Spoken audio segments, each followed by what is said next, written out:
मित्रांनो, इथं सगळं कष्टाच्या जोरावर आहे बरं का. नशिबाच्या भरोश्यावर बसू नका. नशिबाच्या भरोश्यावर बसल्यावर माणसाला उपाशी झोपावं लागतं बरं का. इथं कष्टाला पर्याय नाही आहे. कष्ट करणाराच इथं पोट भरून खातो, एवढं लक्षात ठेवा. नशिबात असेल तर भेटेल, ह्या गोष्टी करू नका. आपण नशीब काही नसतं, नशीब हे आपल्या हातात असतं. आपण जे करू, जे कर्म चांगले केले तेच पुढं भविष्यात घडतं. त्या भविष्यात घडणाऱ्या गोष्टीला नशीब म्हणतात, एवढं लक्षात ठेवा.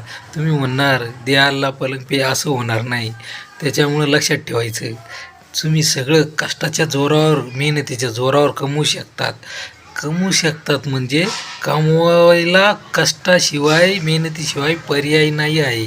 नशिबाच्या वेळेवर बसून राहतो ना, नशिबाचे तो माणूस उपाशीच राहतो, त्याला खायला सुद्धा मोतादलं होते, बरोबर ना.